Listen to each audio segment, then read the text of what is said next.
Compte rendu du Conseil ordinaire du gouvernement provincial du Nord Kivu, tenu le 8 mai 2020. Ce vendredi 8 mai 2020, Son Excellence Monsieur le gouverneur de province, Honorable Nzanzu Kasivita Karli, a tenu un conseil ordinaire dans la salle de réunion du gouvernorat. À l'ordre du jour figuraient 4 points, à savoir 1. Communication de Son Excellence Monsieur le gouverneur de province. 2.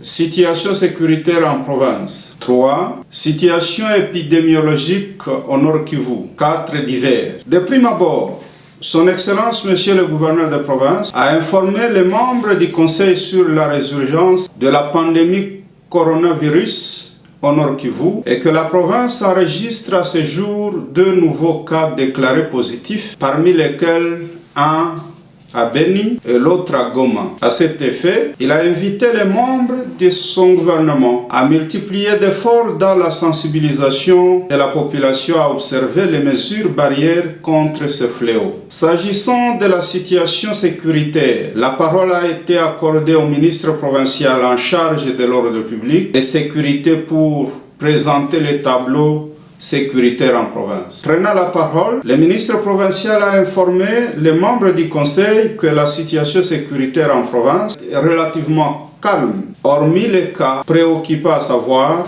une vive tension qui s'observe dans les cités minières de Rubaya, en territoire de Massissi, entre les exploitants miniers artisanaux de la Coopérama et la société SMB. Des affrontements à Remeka, groupement au Fomando Premier, en territoire de Massissi, entre groupes armés du général Maachano et du colonel Agouma, tous autoproclamés, qui occasionnent le déplacement massif des paisibles populations.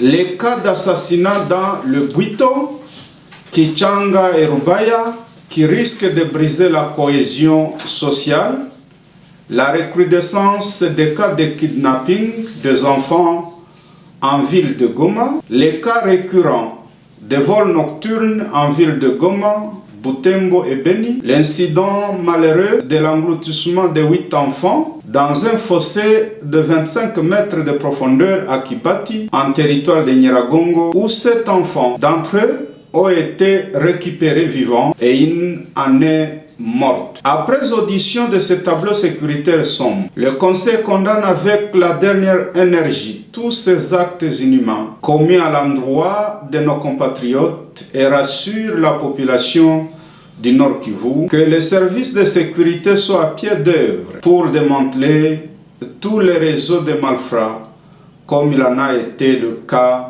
avec le groupe de 40 voleurs à Goma. En outre, le Conseil lance un message de compassion aux familles des enfants victimes de cet accident de ce mardi 5 mai 2020, survenu en territoire de Nyiragongo, et pour tous les autres cas vécus sur l'étendue de la province. Au chapitre de la situation épidémiologique en province, le ministre provincial en charge de la santé est revenu sur l'évolution des 2 fléaux au pays et en province du Nord Kivu. En ce qui concerne le Covid-19, la République démocratique du Congo est à 897 cas positifs, dont 844 à Kinshasa, 29 cas au Congo central, 10 dans le Haut-Katanga, 7 au Nord Kivu, 4 au Sud Kivu, 2 en Ituri et 1 au Kwilu. Il est de signaler que tous les 34 nouveaux cas d'hier ont été enregistrés à Kinshasa. Par ailleurs,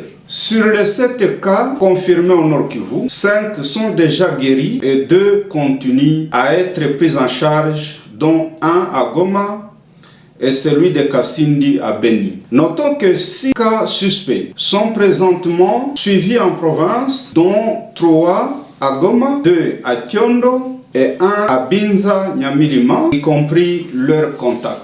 Pour la maladie à virus Ebola, sur les 7 cas déjà notifiés en ville de Beni depuis la résurgence de l'épidémie, 1 cas est guéri, 4 décédés, 1 cas actuellement pris en charge avec une évolution positive. Les recherches du cas évadé et la vaccination des contacts se poursuivent. Étant donné que la menace et le risque de contamination de la maladie à virus Ebola et du Covid-19 demeurent très élevés, le Conseil invite toute la population du Nord Kivu au strict respect des mesures de prévention édictées par les professionnels de la santé, notamment la limitation des mouvements non essentiels, la distanciation sociale d'au moins 1 mètre l'un de l'autre, le lavage régulier des mains avec du savon et de l'eau propre.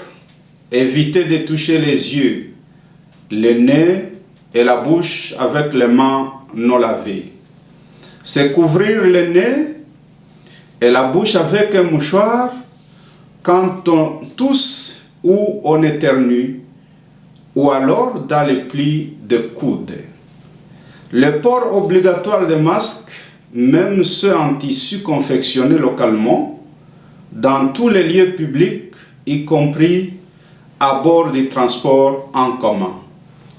Dans les divers, les membres du Conseil ont été informés par le commissaire général en charge de la reconstruction du délabrement avancé de 900 mètres sur la route nationale numéro 2 en Osho et ont décidé de réhabiliter en terre battue ce tronçon routier en attendant son asphaltage dans les prochains jours. Commencé à 7h30, la réunion a pris fin à 10h30.